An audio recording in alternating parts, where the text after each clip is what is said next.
Well, good evening, good people. Mark Holmes here, and as always, I want to thank you all for watching, commenting, subscribing, and being part of the Joe Boo Sports Report. Without you guys, as well as you ladies, you know that this literally does not work. It's springtime. All of the stuff starts falling out of the trees, all the damn seeds and stuff. So it's kind of like a weed thing that keeps falling down. Yeah, these. And then you got the helicopters out front, man. It's kind of like it's fall in the springtime, but it is what it is. So, the draft is in hand. The undrafted rookie free agents are signed.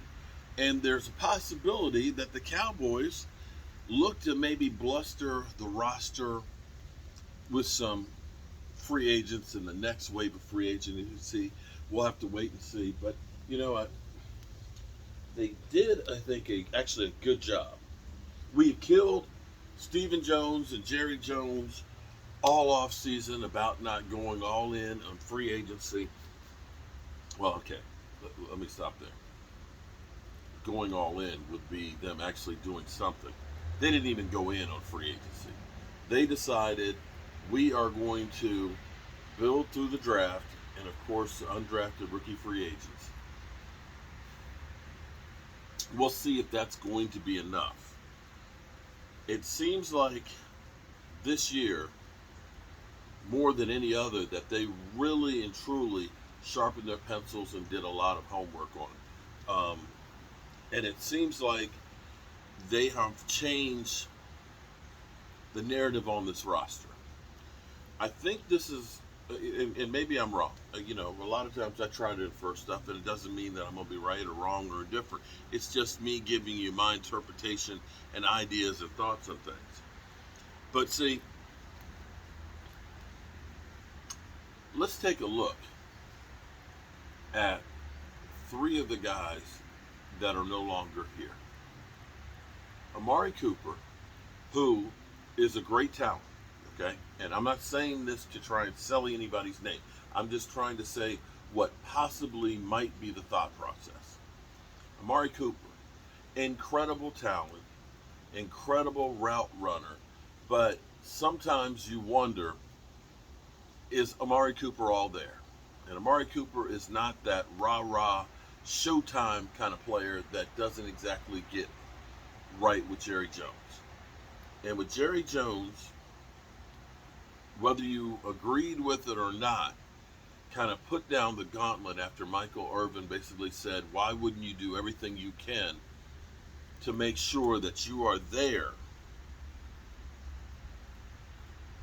the whole season? You lift the weights, you end up doing all the exercise, you go through all the practice. And why wouldn't you take a shot if that meant making sure that you did not miss time? So that was deemed not the team guy, at least, possibly, okay? Again, just follow me here.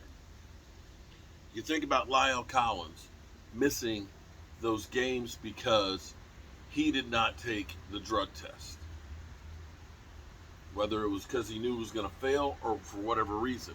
And of course, for the year before, coming in allegedly overweight and having the hip issues that made him deemed unable to play at all that season. So you could look at that and say, what were you thinking? There's an attitude problem possibly here, or something that's not quite right. Then you get to Randy Gregory, which they screwed the pooch on. They did want him back. However, here's the thing about Randy Gregory. Randy Gregory is an incredible talent. An incredible talent. But Randy, of course, had the demons that kept him out for so many games over the years. And he was undisciplined where he would get dumb penalties at the wrong time. Think about the playoffs where he literally tackled an offensive lineman. Gave them 15 yards and a first down. Prolonged a drive where had we gotten the draw sooner, maybe we score and we win the game. And I'll even put in here too, not re-signing Connor Williams. Connor Williams, the penalty magnet. So there's four guys right there that are gone. Now, granted, my man that they drafted was the most penalized player in college. But I'm actually going to say something that you're going to say you're full of shit and you're reaching. But that's fine because I'm usually full of shit and I'm reaching. But dude, Tyler Smith is so big. His shoulders are so broad. His base is out here. It's not like he's got narrow shoulders. His arms are out here fighting. And a lot of the guys he was taking on in college football, he kind of dwarfed them. And if you got a little, 270 kind of guy that's kind of narrow shoulders, his arms not naturally go around on the outside. And you see him literally just kind of mauling a guy, and his arms happen to be around. I'm not making excuses, but I'm just saying that is a possibility. In the NFL, he's not going to have so many of those little teeny guys like that he's going against. But that's something they can coach out of. So my thought here is this. Tyler Smith is kind of edgy. When you listen to him in the press conference, man, he talked about when you play football, those guys across you, it's like they stole something from you. Like you stealing from my family, you taking my family's dinner. I'm going to maul you. I'm going to beat the hell out of you. You look at Sam, it's a lot of you are mad at me.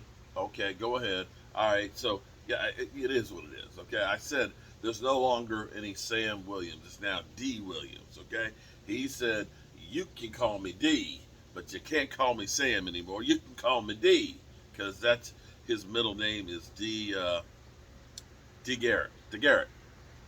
So he goes by D now. Don't call him Sam because you might piss him off, and you wouldn't like him when he's angry. Okay, so when I said there's no more Sam Williams, I was truthful. There is no more Sam Williams on the Cowboys roster. It's now D Williams. Okay, damn, y'all can't. Some of y'all are so sensitive that you can't take a freaking joke. Seriously, you know what I have to put up with? Literally, not a half an hour ago, Philly 500's doing a live stream, and he's calling me up and talking about, of course, who else? Jordan Davis. Every freaking other hour of the day, he's sending me pictures of Jordan Davis. But see, here's the thing. I can guarantee you, I'm going to have the last laugh. Because every time Philly 500 goes through with this whole bull crap that he has, that we're the best team in the division, we're going to win everything, we're going to be 13-3. And I'm going to have Joe Boo's head. It always comes back to bite him in the ass. So I hate to say it, it could be Jordan Davis becomes a bust. Anyway, just be cool, guys. Take a joke, okay? Don't be so serious every minute of the day, because you know what? If you're so serious, you die young. You need to laugh and have a good one from time to time, okay? Be cool. Stop stressing out. Stop being so uptight. So, as we go through with this Dallas Cowboy team now may be one of the younger teams in the NFL. I don't have the statistics yet because, well, we don't have a final roster, but when you think that DeMarcus Lawrence, let's think about the oldest people on the team. Tyron Smith, I think he's 31. Zach Martin's a year younger at maybe 30. D-Law, 29. Hell, Van Der Esch may be one of the elder guys. Everybody else in this team, they're way down the line. This team is young. And this is where the Cowboys have said, you know what? We're no longer the over-the-hill guys. We're going to be a bunch of young pups that are going to come after your ass with a lot of aggression. This team has turned into a bunch of pit bulls. I'm trying to think of an animal, and maybe you guys can help me. An animal that is aggressive, that delivers a blow, and is crazed. I'd say a bunch of crazed wolves, but that doesn't deliver enough of a blow. I would think, I guess you could say a pack of lions, because the lions are coming after you. We've already got the king lion over there with Micah Parsons. But we are, and I was thinking about a rhino, But rhinos are kind of blind.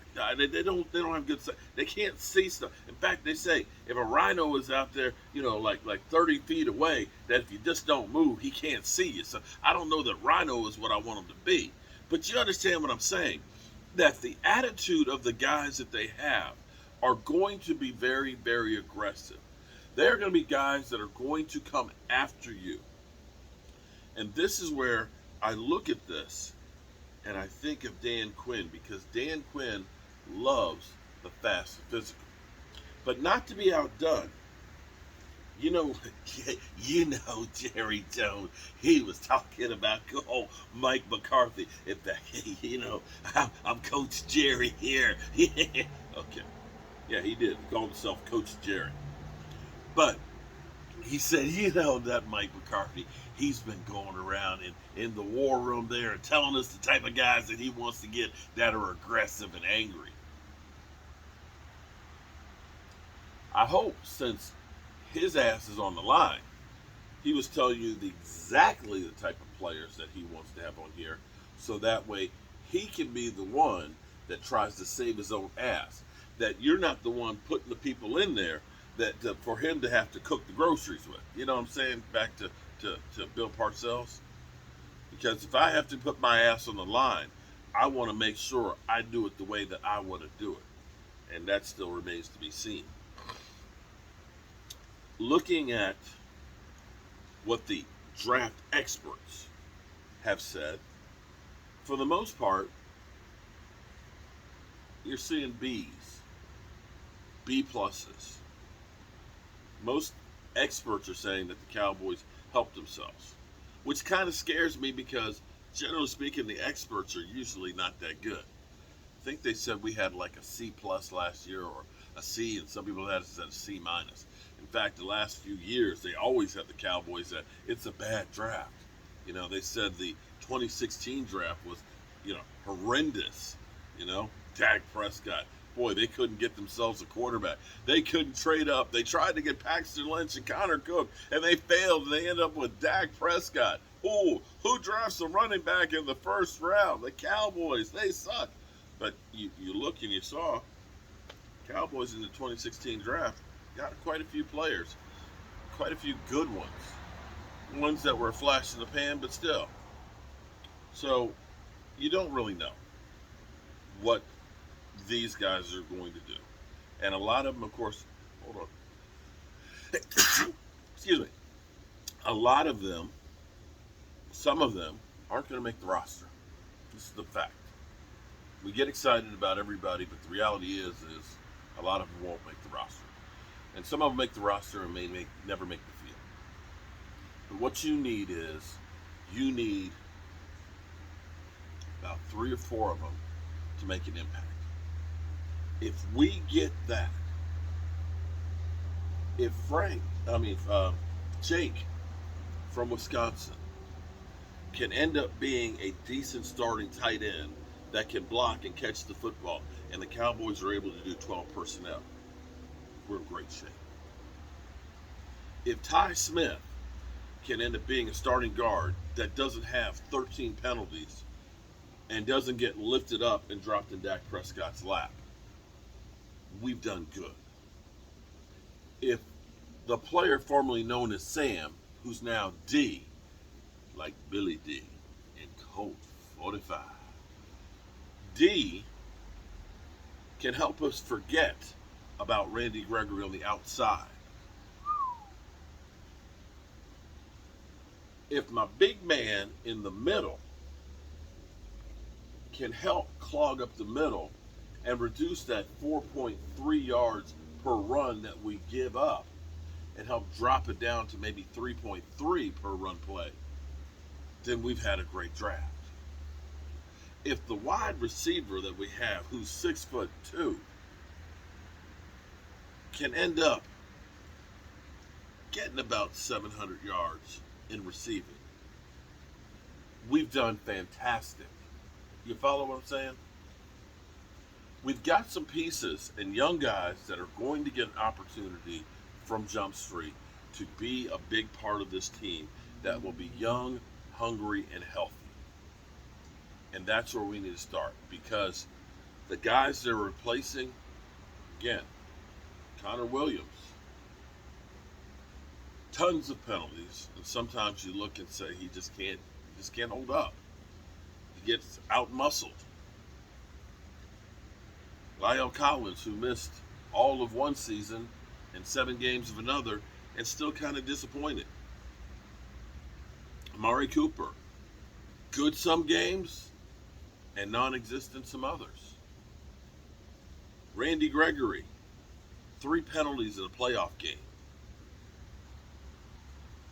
If they can at least do a little bit more than those guys, that may be just enough to get us over the hump. Now, we've got the Eagles, and I'm going to let the Eagles have at it. Have a party. Pound your chest. Swear that you've won something, okay? Go right ahead. Go right ahead. Talk all the smack that you want. Let's go. I'm going to be here humble, and I'm going to see what I see, and I'm going to go by that. I feel like we have a good team. I feel like we're going to be better than we were last year because of circumstances of Dan Quinn getting the second year with a lot of these players that now have been with him for a year. The fact that my man Dak Prescott is healthier than he has been in a while, and working out with these guys and already developing a relationship with the new drafted guys. Yeah. And the fact that the Cowboys come the 1st of June, 1 month from now, will have about $26 million before they pay all the rookies of cap money to possibly spend in the third wave of free agency. So we'll see what we're going to see. And the other good thing I will say is, as we look at the NFC has become the redheaded stepchild to the AFC with the migration of talent that has gone over there. You have to look at Green Bay and say Green Bay has taken a step back after losing Devontae Adams. You have to say that the situation with Deebo Samuels, with the 49ers, and of course Jimmy Garoppolo probably going too, is going to change the dynamic for them. You have to say that the Rams possibly could have the Super Bowl hangover, and not having a first and a second round draft pick for that instant impact and relying on older players. You have to wonder with Tampa Bay having a lot of veteran players that are getting older and probably without Gronk, maybe another team that takes a step back. And sometimes having a bunch of young pups that can just run around like crazy, sometimes that can do it for you. So I have hope. And I'm sick and tired of listening to Philly 500. That's all I got for you guys tonight. I appreciate everybody that was here during our live streams for the last 4 days. And tomorrow night, 9 o'clock Eastern, we'll be doing another live stream, of course, which will be our 5th day in a row of having live streams. I appreciate each and every one of you guys being here and being part of it. And this is the time of the show where I say, make sure you tell somebody you love them tonight, because you might not get a chance later. God willing, I'll see you tomorrow. Peace.